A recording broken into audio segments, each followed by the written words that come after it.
She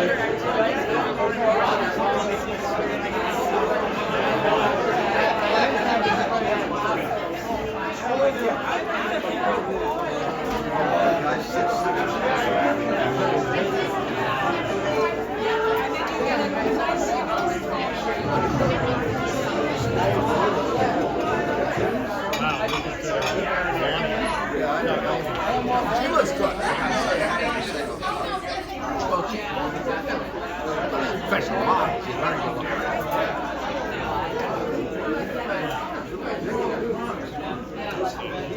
All the bad stuff.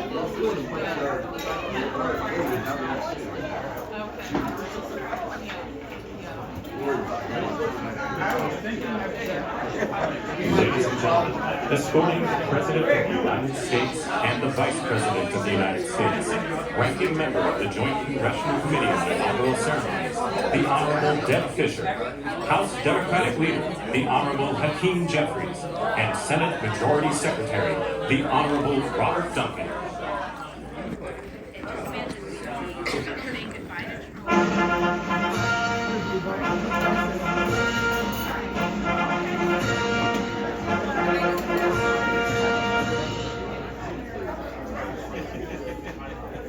Ladies and gentlemen, the President of the United States, the Honorable Joseph R. Biden Jr., and Vice President of the United States, the Honorable Kamala Baby Harris.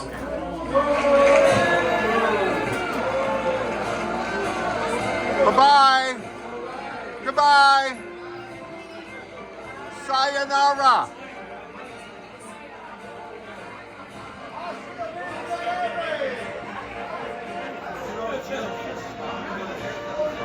Don't let the door hit you on the way out.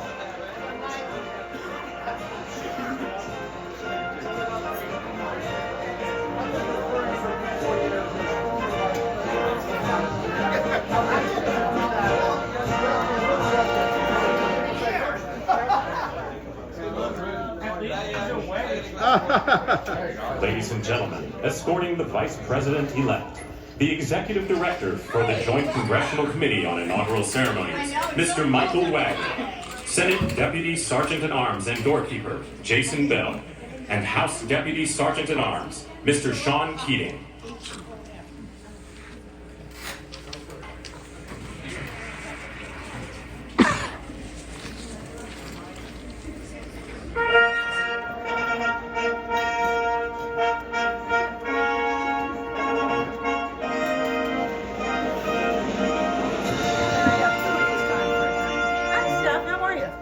Ladies and gentlemen, the Vice President-elect of the United States, the Honorable J.D. Vance. Hey!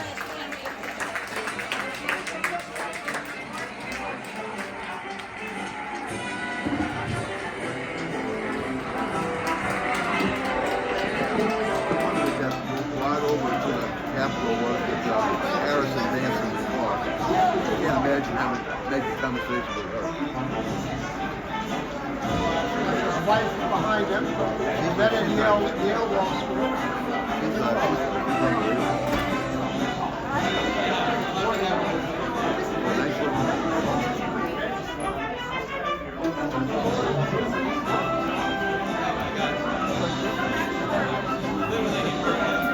my two sisters that I love dealing with. They won't let me put that picture on Facebook.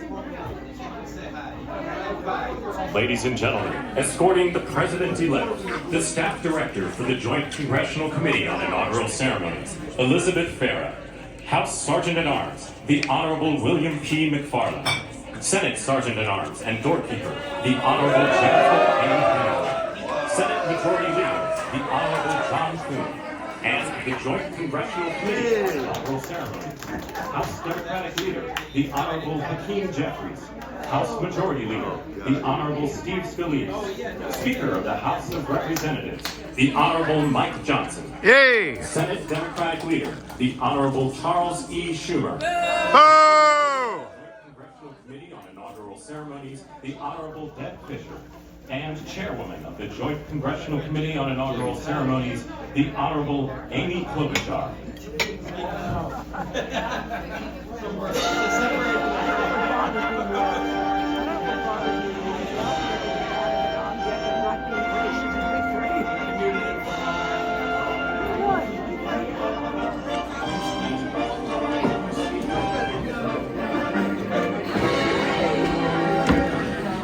How are you?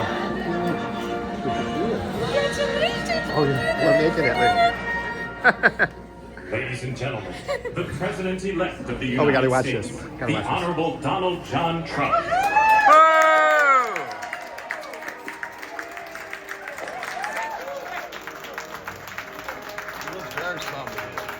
Hooray! Hip hip hooray!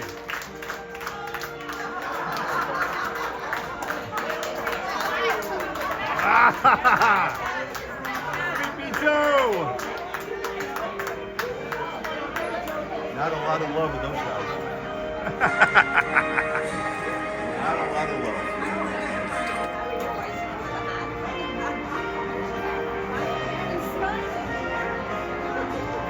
He looks a little bit nervous. I would be too. Oh yeah, you got that right.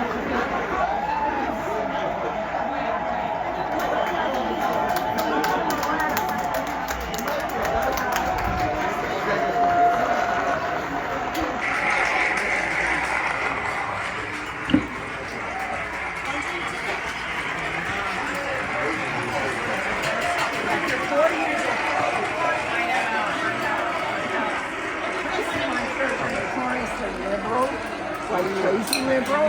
They actually.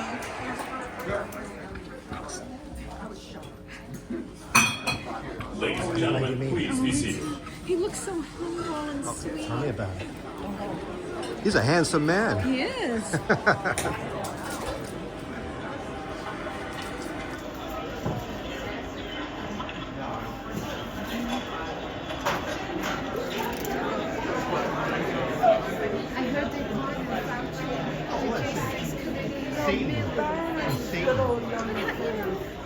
He's not even. Yeah, no, he signed his name to Three Stooges. But he's domestic. It's a not legal party. You can have domestic. Please welcome the Chairwoman of the Joint Congressional Committee on Inaugural Ceremonies, the Honorable Amy Klobuchar.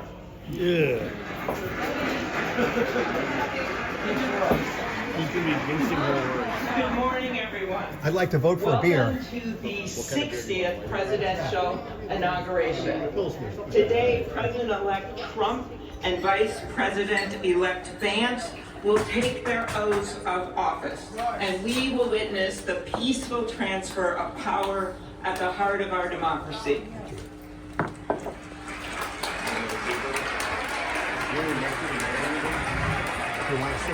For the past year, I've chaired the inaugural ceremony committee, which includes the leadership of Congress from both parties. We thank the committee and Capitol staff and law enforcement who worked so hard over the last year, and especially the last 3 days. Don't tell me, I'll pick him out, You've done if I a know. beautiful job, and you have shown grace under pressure.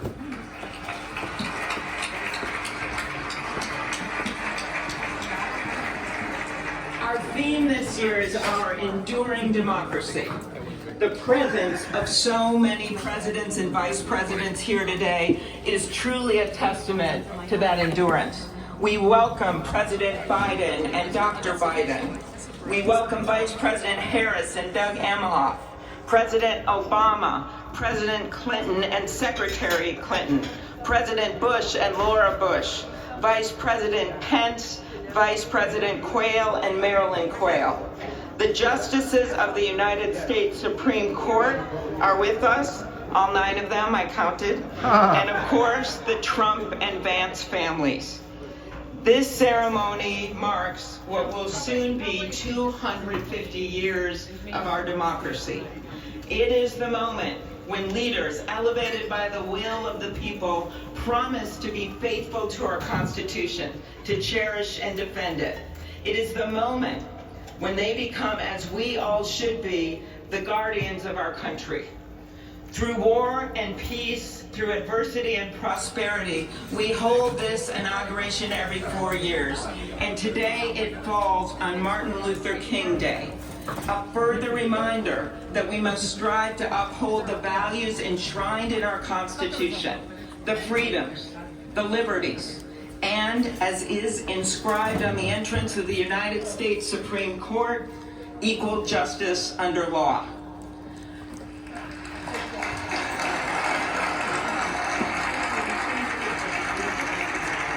But what makes this moment more than a passing ceremony is all who are watching it across the country. The people of this nation, the ordinary people doing extraordinary things. President Kennedy, who at one point worked as a senator in this building and would often walk through this very rotunda, once said, "In a democracy, every citizen, regardless of interest in politics, holds office. Every one of us is in a position of responsibility." With that responsibility of citizenship comes an obligation not to seek out malice, as President Lincoln once reminded us, but to view others with a generosity of spirit, despite our differences. With that responsibility of leadership comes an obligation to stand our ground when we must and find common ground when we can.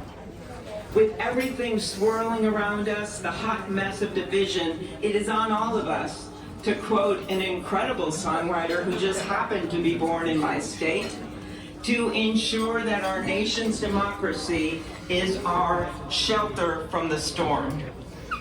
There's a reason this ceremony takes place at the Capitol. In other countries, it might be in a presidential palace or a gilded executive office building. Here it is traditionally held at the Capitol, the People's House. It is a fitting reminder of the system of checks and balances that is the very foundation of our government. 3 equal branches of government. That is how, for nearly 250 years, our great American experiment, grounded in the rule of law, has endured. So, as we inaugurate a new president and vice president, let us remember that the power of those in this room comes from the people. The construction workers who build our country, the teachers and healthcare workers who nurture us, the troops defending our freedoms, and yes, the firefighters in Los Angeles putting themselves on the line for us.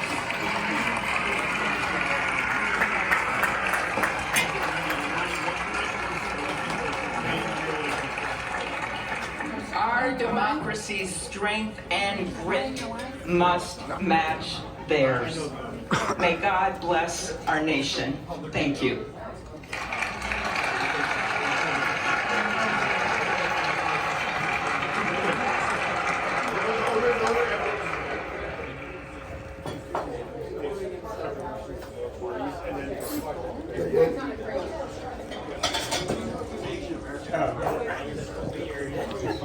Good afternoon. Endurance through the years is the ultimate test. To persevere through time is the truest measure of an idea, an institution, and a nation. Our founders wrote the Constitution so that America could withstand all the twists and turns of time. They wrote it to guide us and to preserve forever our right of life, liberty, and the pursuit of happiness. But as much as the truths and principles enshrined in our Constitution remain the same, our democracy promises the American people the power to change, to chart their own destiny. That's the beauty. That is the importance of democracy. It Nobody knows allows who the hell that is. endurance, I have no idea. permanence of a nation. They had to for hire change. somebody, an actress. It allows nations like our United States both to avoid the obstacles and to seize the opportunities God has placed before us, all while staying